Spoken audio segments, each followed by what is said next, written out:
अरे मोदी जी गद्दारी कर दिस भाई अपने बेस्ट फ्रेंड के साथ गद्दारी कर दिस और ऐसी गद्दारी कर दिस कि क्या बतावा तो उसे क्या गद्दारी कर दिस भाई। बताइए, अदानी अंबानी जो मोदी के बेहतरीन साथी, पता नहीं अंदर ही अंदर क्या हो गया। या तो अदानी अंबानी ने मोदी जी पर इन्वेस्टमेंट कम कर दी, या फिर मोदी जी की पार्टी से आपस में भिड़ गए अदानी अंबानी, या पैसे देने से बीजेपी को मना कर दिया इस बार। क्योंकि अब इस बीच में पूरी तरह से मोदी जी बौखलाहट में अदानी अंबानी पर बरस पड़े और अदानी अंबानी को काले धन का मसीहा बता दिया कि इनके पास काला धन होता है। और कांग्रेस ने अब अदानी अंबानी को गाली देना बंद कर दिया है। तो इसका मतलब ये है कि दोनों के बीच डील हुआ है। तो इसका मतलब ये है कि अगर मोदी जी चाइना के खिलाफ कुछ नहीं बोल रहे हैं तो इसका मतलब चाइना और मोदी जी का कुछ डील हुआ है। गजब बेइज्जती है। अरे भाई, बेइज्जती की बात नहीं, बात सच्चाई की है। मोदी जी की बौखलाहट लगातार उनके बयानात में नजर आ रही है और उनके इस बयान से क्लियर हो गया है कि अदानी अंबानी से भी असल में मोदी जी के रिश्ते खराब हैं। बल्कि अब ये कहा जा रहा है कि अदानी अंबानी के नाम पर मोदी जी जहां इतने बदनाम हुए थे, आज मोदी जी ने उन्हीं अपने दोनों यारों को छोड़ दिया। गद्दारी कर दिस भाई। वाह भाई वाह, मोदी जी को पता है कि अदानी और अंबानी टेम्पू भर भर के पैसा देते हैं। किस तरह से पैसा देते हैं ये माननीय मोदी जी को पता है।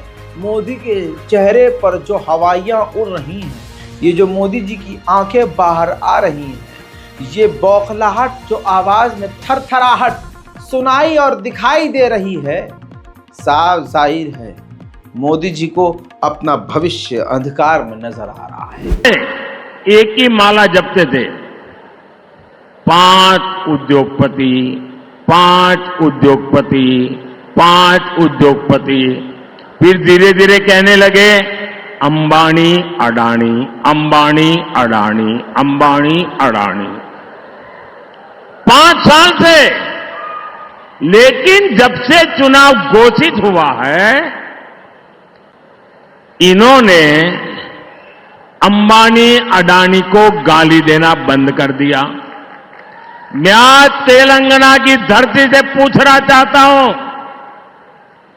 जरा ये शाहजादे घोषित करें कि चुनाव में ये अंबानी अडानी से कितना माल उठाया है, काले धन के कितने बोरे भर करके रुपये मारे हैं, क्या टेम्पो भर करके नोटे कांग्रेस के लिए पहुंची है, क्या सौदा हुआ है। आपने रातों रात अंबानी अडानी इनको गाली देना बंद कर दिया। जरूर दाल में कुछ काला है। 5 साल तक अंबानी अडानी को गाली दी और रातों रात गालियां बंद हो गई। मतलब कोई न कोई चोरी का माल टेम्पो भर भर करके आपने पाया है। मजा तो भाई साहब तब आया जब इस बयान के बाद राहुल गांधी ने चुटकी ले ली और क्या जबरदस्त तरीके से 30 सेकंड के अंदर एक बौखलाए हुए इंसान का बौखलाहटपना निकाल दिया। नमस्कार मोदी जी, थोड़ा सा घबराए गए क्या? नॉर्मली आप बंद कमरों में अदानी जी अंबानी जी की बात करते हो, पहली बार आपने पब्लिक में अदानी अदानी अंबानी बोला। और आपको ये भी मालूम कि ये टेम्पो में पैसा देते हैं, क्या ये आपका पर्सनल एक्सपीरियंस है क्या? एक काम कीजिए, CBID को इनके पास भेजिए ना, पूरी जानकारी करिए, इंक्वायरी कराइए, जल्दी से जल्दी कराइए, घबराइए मत मोदी जी। और मैं देश को फिर से दोहरा के कह रहा हूँ, जितना पैसा नरेंद्र मोदी जी ने इनको दिया है ना, उतना ही पैसा हम हिंदुस्तान के गरीब लोगों को देने जा रहे हैं। महालक्ष्मी योजना, पहली नौकरी पक्की योजना, इन योजनाओं के माध्यम से करोड़ों लाखपति बनाएंगे हम। इन्होंने 22 अरबपति बनाए हैं, हम करोड़ों लाखपति बनाएंगे। मोदी जी कहीं अगर सच बोलते तो शायद कोई शर्म लाज भाजपाइयों में रह जाती। लेकिन मोदी जी ने बयान में कहा, जैसा आपने सुना, कि अब अदानी अंबानी का राहुल गांधी नाम नहीं लेते, तो पवन खेड़ा ने रिकॉर्ड रख दिया है कि 3 अप्रैल से अब तक राहुल गांधी 103 बार अडानी और 30 बार अंबानी का नाम ले चुके हैं। यानी मोदी का यह खुला खुला झूठ है कि अदानी अंबानी को टारगेट करना कांग्रेस ने बंद कर दिया है, बल्कि उल्टा राहुल गांधी लगातार अदानी अंबानी का नाम ले रहे हैं। ऐसा लग रहा है कि अदानी अंबानी से मोदी जी की लड़ाई हो गई है, जिसकी वजह से अब बहानों से मोदी जी चाहते हैं कि विपक्ष की पार्टी अदानी अंबानी को घेरती रहे। यहां मैं अदानी अंबानी से कहूंगा, भाई अब तुम बैकफुट पे आ जाओ, सारे काले चिट्ठे मोदी जी के और भाजपा के खोल डालो भाई, क्योंकि अगला आदमी तो गद्दारी कर दी, आप वफादार बन के क्या कर रहे हो भाई। वहीं प्रियंका गांधी ने भी चुटकी ली। प्रियंका गांधी ने कहा कि तीसरे चरण में ही मोदी जी का टेम्पू जनता ने डाउन कर दिया, इसलिए मोदी जी को टेम्पू दोस्तों का याद आ रहा है। हजरात, बीजेपी जो बोलती है झूठ होता है, जो दिखाती है झूठ होता है। रांची में ये मुसलमान जो बैठे हुए नजर आ रहे हैं बीजेपी का गले में पट्टा डाले, बताना चाहूंगा कि ये मुसलमान नहीं है, बल्कि ये हिंदू हैं और हिंदुओं को ही टोपी पहनाकर बिठा दिया गया है। रांची के सीपी सिंह जो एमएलए हैं, इन्होंने रांची के अंदर हिंदुओं को, अपनी पार्टी समर्थक हिंदुओं को सर पर टोपी पहनाकर बिठा दिया मुसलमान दिखाने के लिए। लेकिन वहां की एक लोकल महिला पत्रकार ने सब कुछ एक्सपोज कर दिया। हजरात, मोदी जी की जो रैलियां हो रही हैं, जो बीजेपी की रैलियां हो रही हैं, उसमें आप ये देख रहे हैं कि कोई भी मुद्दे की बात किए बगैर मोदी जी सिर्फ और सिर्फ कांग्रेस को निशाने पर ले रहे हैं और सबसे निचले स्तर पर उतर कर ले रहे हैं। मुसलमान मुसलमान मुसलमान, सिर्फ ये चल रहा है। जिहाद जिहाद जिहाद, ये चल रहा है।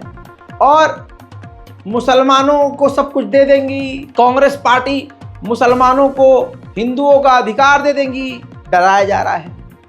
अब कांग्रेस पार्टी से इतना डरी हुई है ये बीजेपी सरकार कि बड़े बड़े रैलियों में सिर्फ और सिर्फ कांग्रेस का जिक्र हो रहा है और किसी का नहीं। बौखलाहट साफ नजर आ रही है।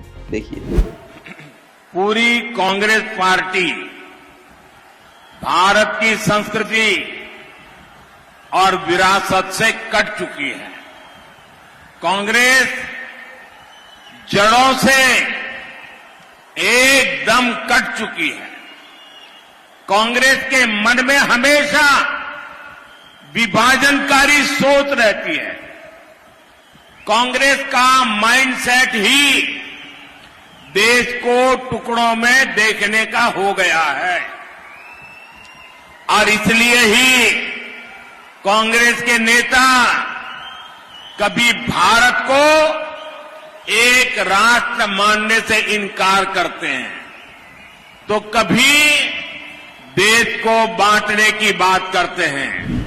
वहीं माननीय अमित शाह का तो क्या ही कहना, उनका तो रैलियों में गुस्सा। अरे बोलता क्यों नहीं, बोलिए, चोर की बोलिए, हड़काना जनता को। अरे बोलिए, जोर से बोलिए, जोर से बोलिए। ये जो बौखलाहट और गुस्सा है अमित शाह जी का, अरे क्या कहना, क्या कहना। सत्ता का नशा इसे कहते हैं, पावर, जुनून।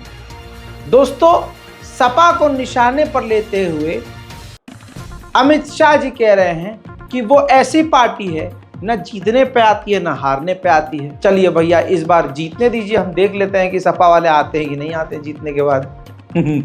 सुनिए। बहनों, यहाँ सालों तक मुलायम से परिवार को आपने वोट दिया या नहीं दिया? अरे जोर से बोलो, दिया या नहीं दिया? ये ऐसा परिवार है, जीतता है तो भी बाद में नहीं आता है और हारता है तो भी बाद में नहीं आता है। वो क्या? उधर मेरे दोस्तों, सपा नेता अखिलेश यादव की छोटी बिटिया का वीडियो बड़ा क्यूट सा वायरल हो रहा है। उसमें उनकी सादगी, सच्चाई नजर आ रही है।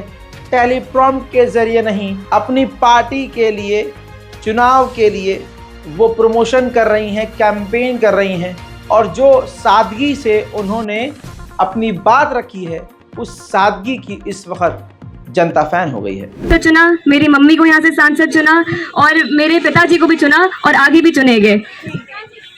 और मैं यहाँ पहली बार 2014 के चुनाव में आई थी और इस बार 10 साल बाद आई हूँ, वोट मांगने आई हूँ।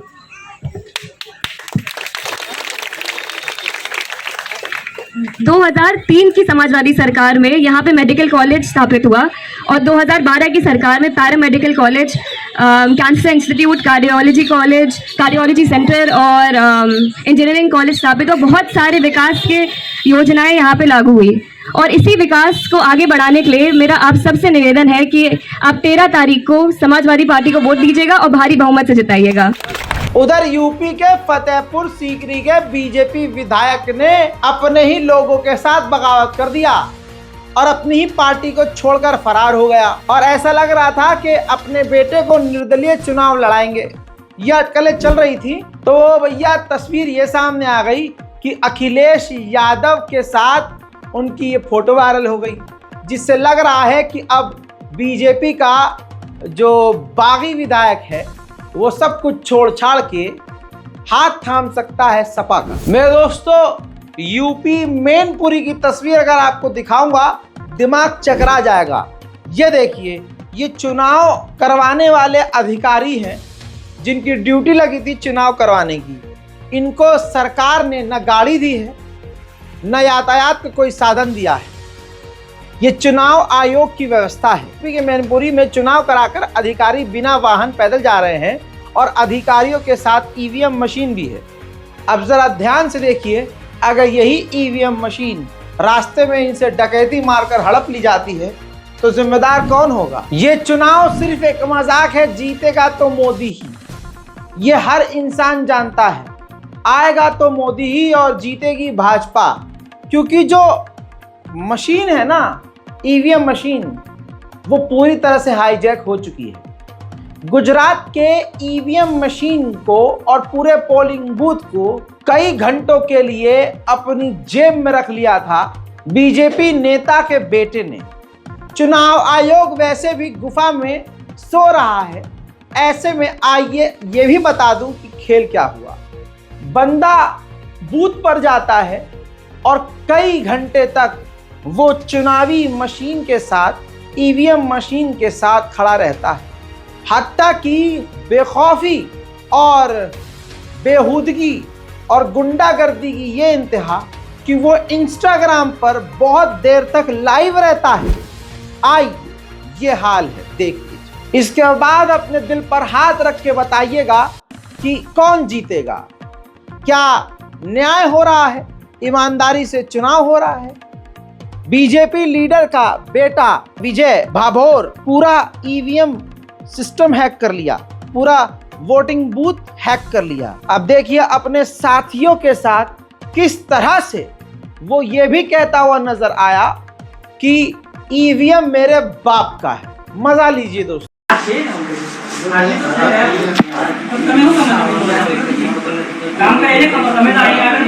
अरे साइड पर 5-10 मिनट जे चाले बस 5-10 मिनट जे चाले चलो तो આપણે બેઠા છીએ 2-5 મિનિટ સાહેબ જે ચાલે ચાલો તો આપણે બેઠા છીએ આખા દિવસનું ચાલે જ છે ને હમણાં દબાવી એનું લૂંટાઈ ગયું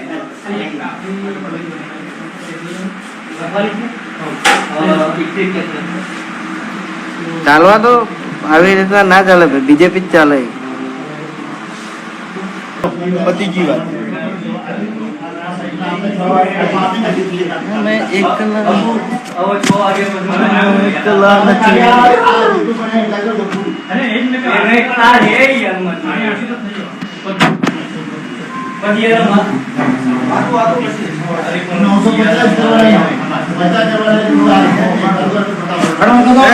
દબાઈ દીધું બાપુ મેં દબાઈ દીધું મેં દબાઈ દીધું તમારા માથે મેં દબાયું ને આ આવી ગયો જસવંત બાપુ લાલુ તો નહીં लालू तो करेंगे चलो तुम बाहर लालू बाहर से ना लालू बाहर नहीं। अब ये वीडियो इंस्टाग्राम पर लाइव आने का वीडियो पूरी दुनिया में, सिर्फ देश में नहीं पूरी दुनिया में वायरल हो गया और मोदी जी का खेल खुल गया कि ये ऐसे मोदी जीतेंगे, आखिरकार इसके बाद गुजरात पुलिस को इसको गिरफ्तार करना पड़ा।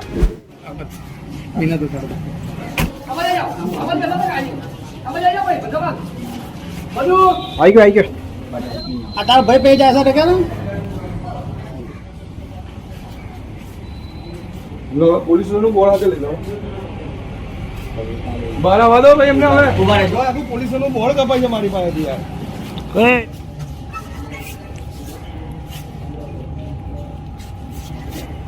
मोदी जी के सच्चे समर्थकों की तस्वीर सामने आई है, सच्चे और कद्दू समर्थकों की। हिंदू महिलाओं को ही बुर्का पहना के खड़े कर देते हैं, मुसलमान दिखाने के लिए हिंदुओं को ही टोपी पहना के खड़ा कर देते हैं, फिर इशारे में ओए ओए तू भी लगा, तुम दोनों लो, तुम भी, यही है देखिए।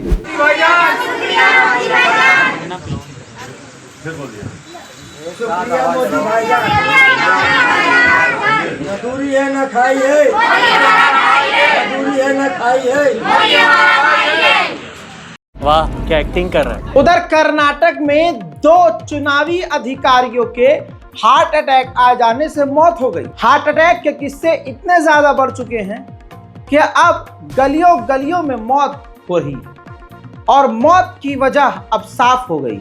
एस्ट्राजेनेका जिसने कोविड-19 की दवा बनाई और जिस फॉर्मूले पर भारत की कंपनी ने दवाई बनाई, उस इंजेक्शन को जिन लोगों ने लिया उनकी मौत हो रही है, हार्ट अटैक हो रहा है, दिमाग की नस ब्लॉक हो रही है। आपको बता दूं कि एस्ट्राजेनेका कंपनी ने आखिरकार पूरी दुनिया से जहां जहां उसने अपने वो कोविडशील्ड वैक्सीन बेची और भेजी थी, वापस मंगा ली है। सब जगह से वापस मंगा ली, जहां जहां उसने अपनी वैक्सीन दी वापस मंगा ली है। अब पूछना यह था एस्ट्राजेनेका से कि तुम्हारी बहन की टांग तुमने जो यहाँ भेज दी है, हमारी जो लग गई है अंदर, उसको कैसे चूसें? जिसका सर्टिफिकेट पे फोटो था उससे चुसवाएं कि भाई वापस चूस ले अब ये वैक्सीन। हाँ, लग तो यही है। अबे भाई जो हमारे अंदर चली गई उसका क्या करें? हमारी तो नींद हराम हो गई, जरा सा पसीना ज्यादा आता है, मैं टेंशन में आ जाता हूँ, लग रहा है हार्ट अटैक आने वाला है। गैस भी बनती है तो ऐसा लगता है हाँ गया, अल्लाह जिंदगी न हो गई, अजाब हो गई। जरा सा सीने में दर्द होता है, लगता आ गए गए गए गए। इससे अच्छा फर्जी सर्टिफिकेट बनवा लेते। हमसे आता मजे तो फर्जी वालों के ही है भाई साहब। हम वैक्सीन लगा के फंस गए, हमें लगा नहीं मोदी जी ने कहा है, तो दोस्तों हमने मोदी जी पे भरोसा किया। आज वही भरोसा हमारे लिए बहुत भारी पड़ रहा है। तो आगे बटन दबाने से पहले सोच के चलिएगा। हजरात मोहतरम, चुनाव का माहौल है और कौन से समुदाय और कौन से धर्म के लोग माहौल बिगाड़ना चाहते हैं, बार बार सबूत आ रहा है। इस व्यक्ति के सीसीटीवी फुटेज को देख लीजिए। ये हिंदू व्यक्ति पहले मध्य प्रदेश में मंदिर के आगे हाथ जोड़ता है, अपने भगवान के आगे नतमस्तक होता है, फिर उसके बाद मोहल्ले में दनादन बम फेंकता है। जबलपुर मध्य प्रदेश का ये वीडियो है। आनंद ठाकुर इसका नाम है। पहले मंदिर में जाकर प्रणाम करता है और फिर इलाके में दे दनादन बम फेंकता है। आज ये तस्वीर अगर किसी मुसलमान की होती तो कहा जाता कि ये जिहाद है, लेकिन कोई मुझे ये बताए कि इसको क्या कहा जाए, ये कौन सा जिहाद कर रहा था। देखिए पूरा वीडियो। संबंधित वीडियो थाना खमापुर के बरऊ मोहल्ला से संबंधित है और आरोपी को भी चिन्हित कर लिया गया है। उसका नाम आनंद ठाकुर है और उसके खिलाफ 336 भारतीय दंड विधान और 3-5 विस्फोटक अधिनियम के तहत मामला दर्ज कर लिया गया है और जल्द ही उसको गिरफ्तार कर इसमें चालानी कार्रवाई की जाएगी।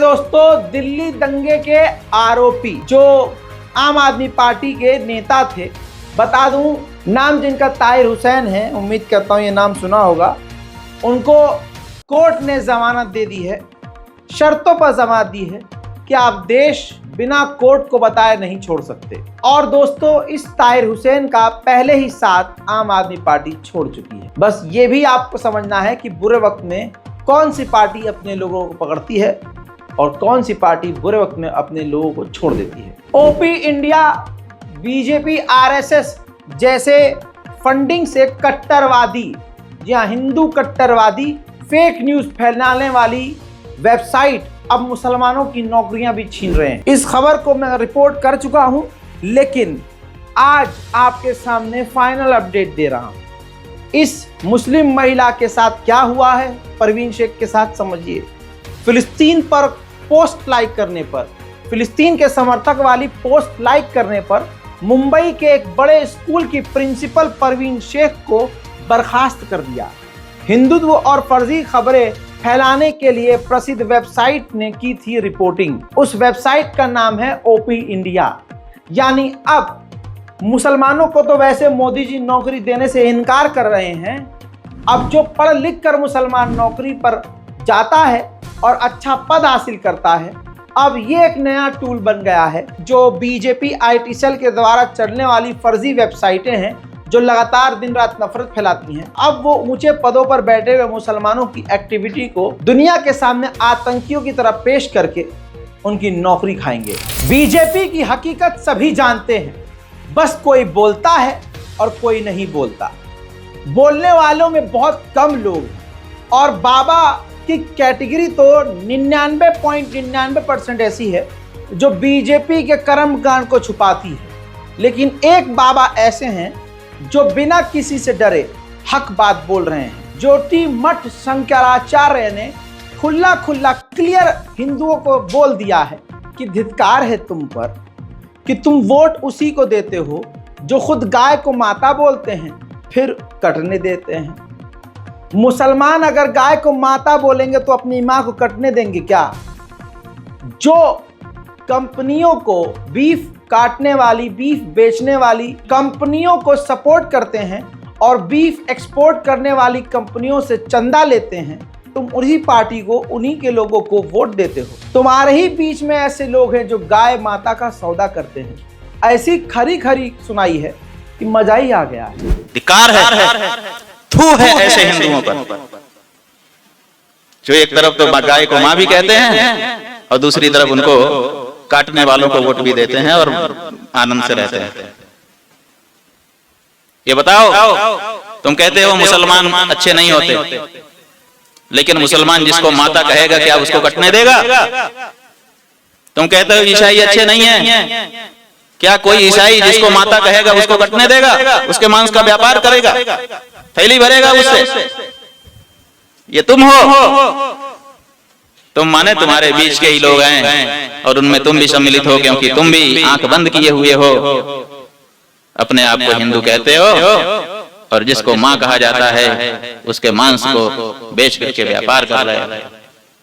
बहुत मतलब लज्जा आती है, अपने आप शर्म आती है कि हम ऐसे समाज के आचार्य। सुना दोस्तों, इससे साफ सच नहीं हो सकता।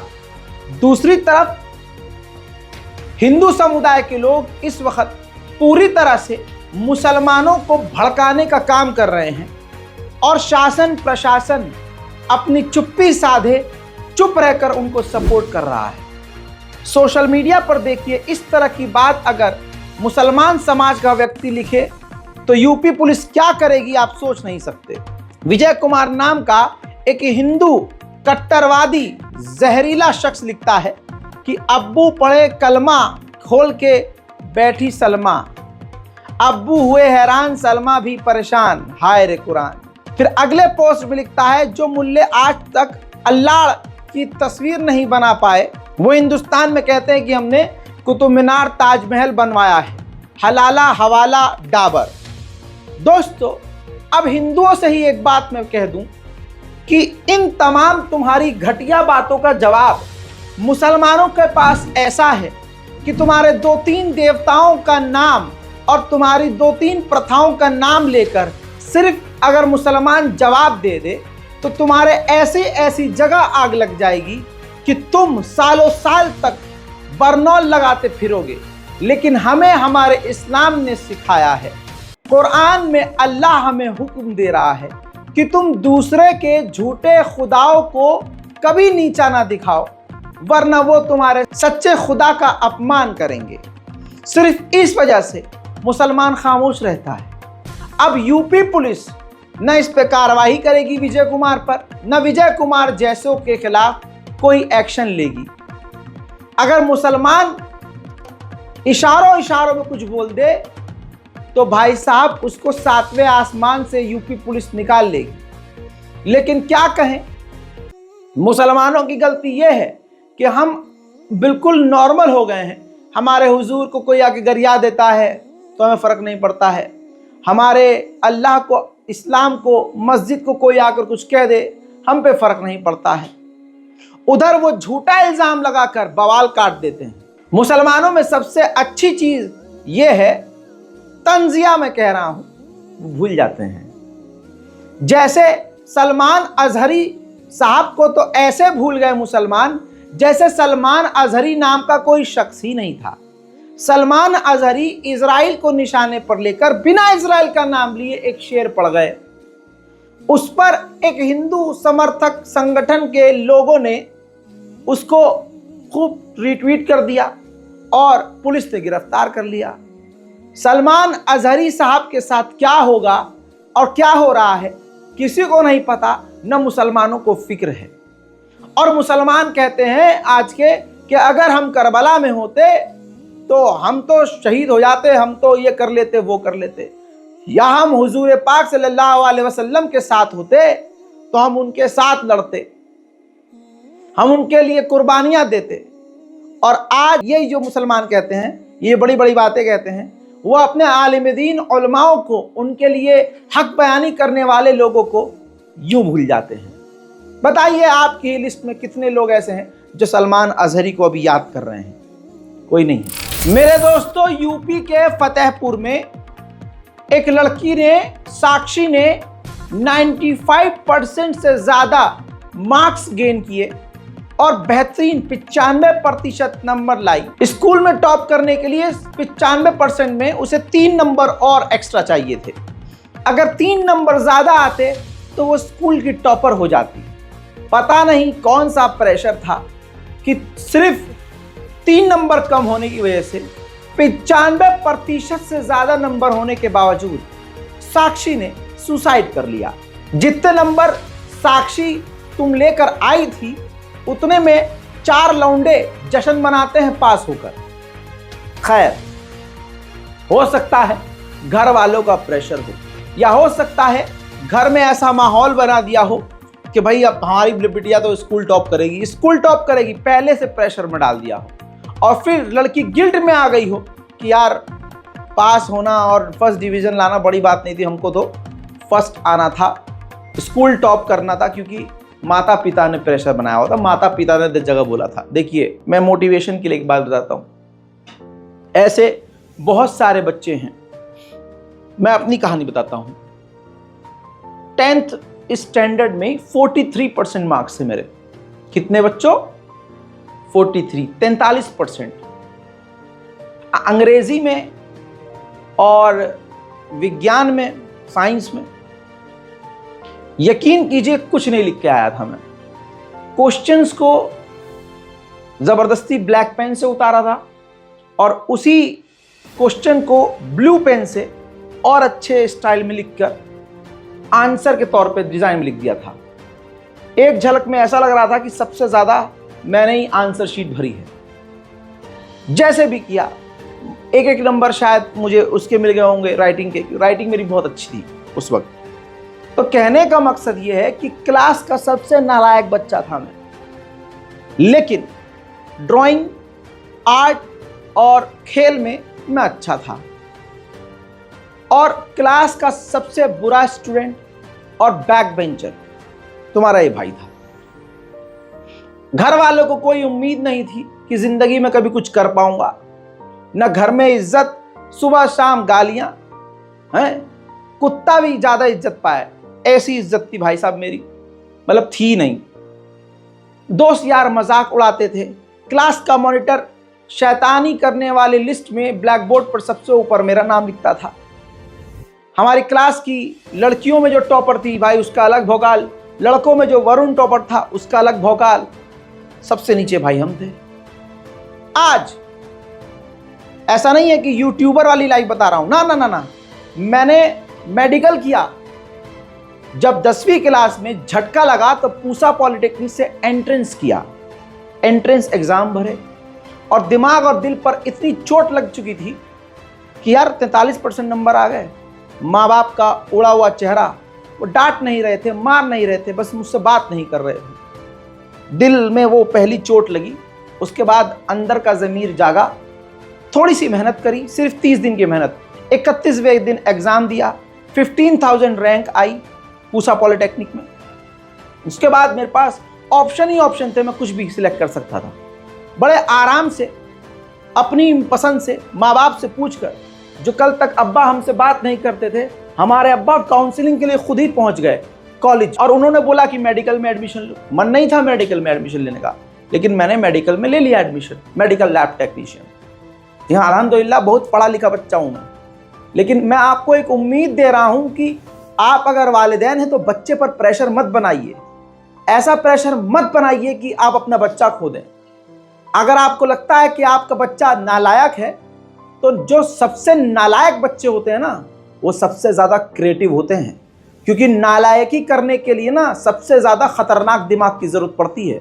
और जिसके पास दिमाग ख़तरनाक हो, वो अगर सही जगह लगा दे, बस मौके की बात है कब उसका दिल कर जाए। नालायक हम बच्चे जो होते हैं ना, मूडी होते हैं। मन में आए तो दुनिया में आग लग जाए, कुछ ना करें, और मन में आए तो खुद ही दुनिया में आग लगा दे, समझे।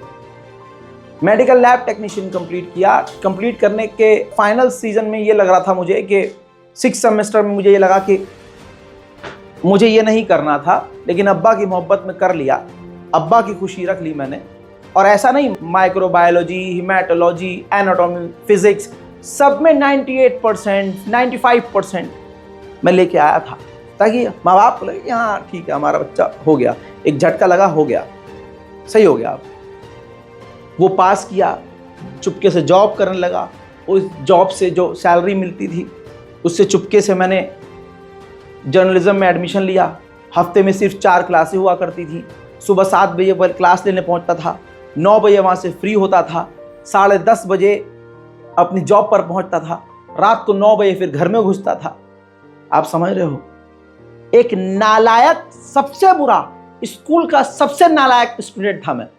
और आज जब अपने प्रिंसिपल के पास या उसी मोहल्ले के स्कूल में जाता हूं, वो जो बूढ़ा हो गया है, उस वक्त का प्रिंसिपल मेरा, वो 3 इंच झुककर मुझसे प्यार करते हैं। मैं अगर उनको कहता हूं नमस्ते या गुड मॉर्निंग या कैसे हैं सर, तो वो मुझसे ज़्यादा झुकते हैं, सीने से लगाते हैं, सर पे हाथ रखते हैं। मेरी संस्कृत की मैडम, जिन्होंने मुझे सबसे ज़्यादा पीटा, आज वो सबसे ज़्यादा मुझसे प्यार करती हैं। और आज मेरे स्कूल में, मैं वहाँ हूँ ना हूँ, मेरी वीडियो को दिखाकर एग्जाम्पल दिया जाता है। और बता दूँ, मेरा जो एक स्कूल है वो हिंदू स्कूल है लेकिन वहाँ शिष्टाचार सिखाया गया है, प्यार सिखाया गया है। दोस्तों, ये बात इसलिए प्रेशर से कह रहा हूँ, अपनी कहानी इसलिए बता रहा हूँ क्योंकि वालिदैन ज़्यादातर मेरी वीडियो को देखते हैं।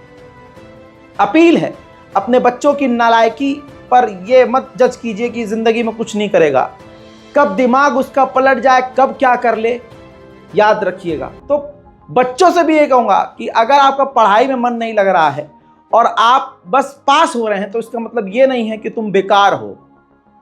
अल्लाह ने सब इंसान के अंदर टैलेंट रखा है, बस टैलेंट आप कब पहचान लो।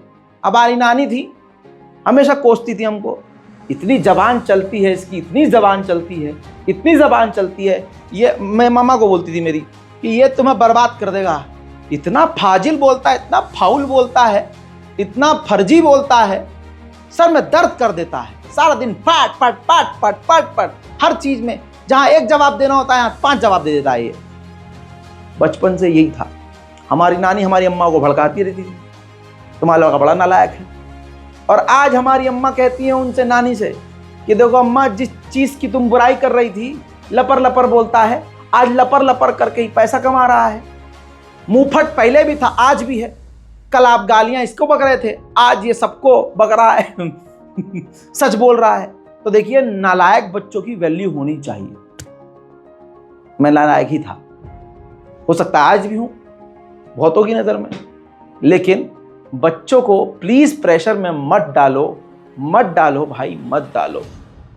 आपकी औलाद ही आपका सरमाया है, जिंदा रहेगी तो बहुत कुछ कर लेगी। ऐसे प्रेशर में आके सुसाइड कर ले तो ऐसा पढ़ाई, ऐसी लिखाई और आगे की नौकरी भाड़ में गई। लिहाजा आप लोगों से गुजारिश है कि अपने बच्चों के साथ थोड़ा सा फ्रेंडली बिहेवियर रखें। उधर ऐसा नहीं है कि सिर्फ एक समुदाय का हाल बुरा है, यह कलयुग है, यहां कोई रिश्ता कामयाब नहीं है। सबसे सेंसिटिव रिश्ता पति पत्नी का है, आज उसमें भी लॉयल्टी नहीं है। आज समझ में आता है कि अंग्रेजों को शादी पे भरोसा क्यों नहीं है। अंग्रेजों से भाई साहब 10 हाथ आगे हम चल रहे हैं। मेरठ पुलिस ने एक सनसनीखेज खुलासा किया। एक औरत, एक लड़की जिसका पति नाबीना अंधा था, उसकी सरकारी नौकरी थी। शादी के बाद उसकी धर्म पत्नी किसी बाहर के लड़के के साथ, पत्नी का नाम पूनम और उसके बॉयफ्रेंड की कहानी अलग चल रही थी, यानी एक्स्ट्रा मैरिटल अफेयर। 5 साल से, और वो 5 साल से अपने बॉयफ्रेंड के साथ मिलकर अपने पति को रास्ते से हटाने का प्लान कर रही थी। आखिर में अपने पति का उसने अपने बॉयफ्रेंड के साथ मिलकर कत्ल कर दिया और सोचा कि अब इसकी मौत हो गई है तो इंडियन लॉ के मुताबिक वो पति की नौकरी, सरकारी नौकरी पत्नी को मिल जाएगी। पत्नी बेहतरीन सरकारी नौकरी करेगी और अपने बॉयफ्रेंड से शादी कर लेगी। लेकिन ये खेल धरा का धरा रह गया। मेरठ पुलिस ने खुलासा किया और पूरी कहानी आपके सामने है। ये जो मैंने बताया है ये मेरठ पुलिस का ही बयान है। बॉयफ्रेंड और कातिल बीवी गिरफ्तार है। 3 जिंदगियां बर्बाद हो चुकी हैं। पति तो मारा गया है और ये दोनों जेल में सड़ेंगे।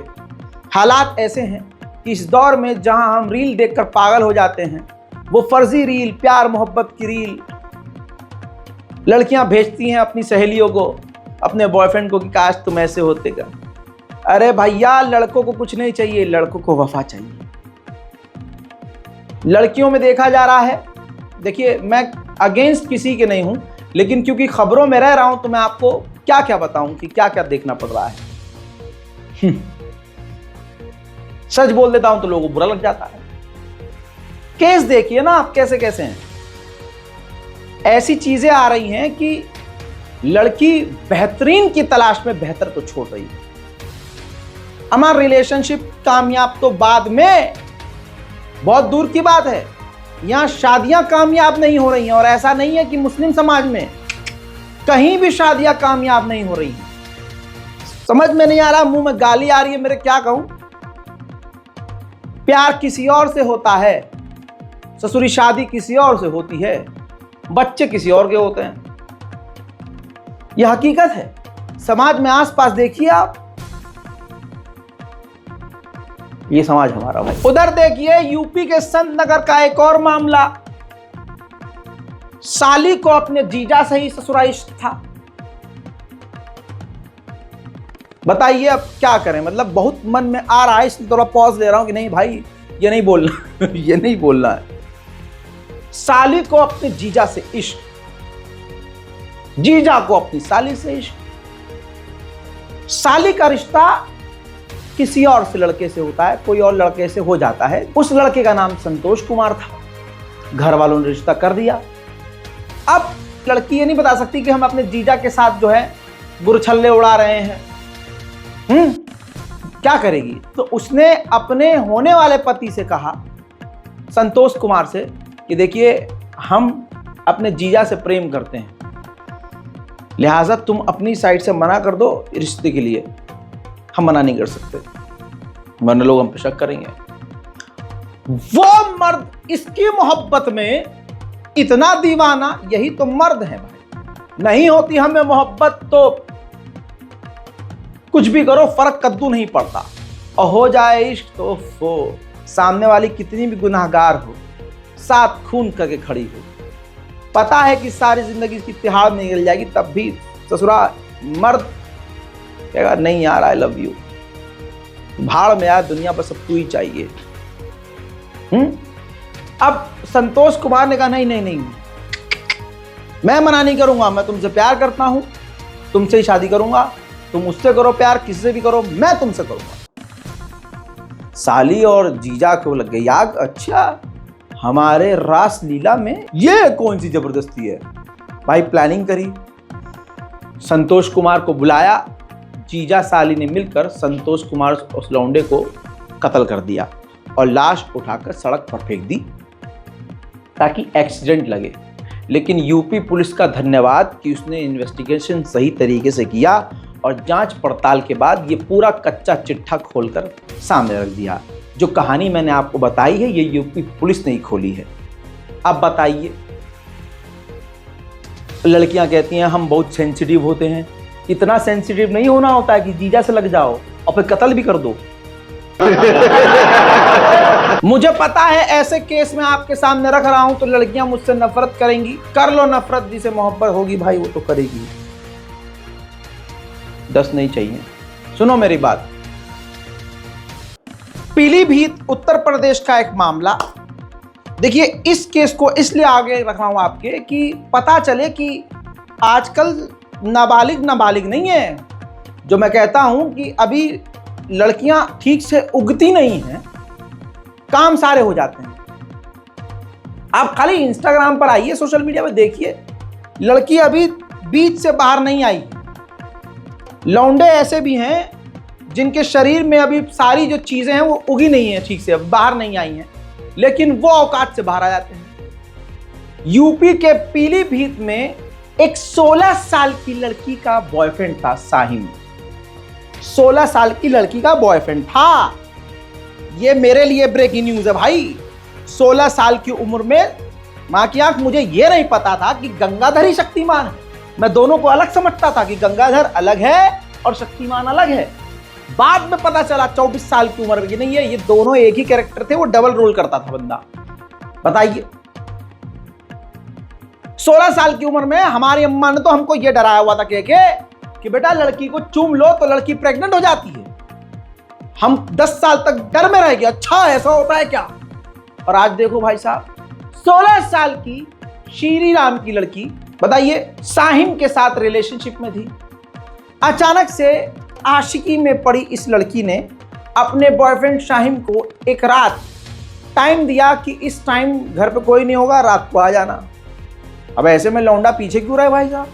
लौंडा जवान लटका के भाई साहब भरा पड़ा था वो। अब लौंडे होते ही ऐसे टाइम से पहले पहुंच जाते हैं हर जगह। लड़की आएगी इंतजार करवा के, लेकिन लड़का पहुंच गया टाइम से पहले कि भाई 1 घंटे की कार्रवाई नहीं, मैं तो 1 घंटे से पहले कार्रवाई करूंगा, 2-3 घंटे कार्रवाई करूंगा। कार्रवाई का मतलब समझ गए? तू समझा? हाँ।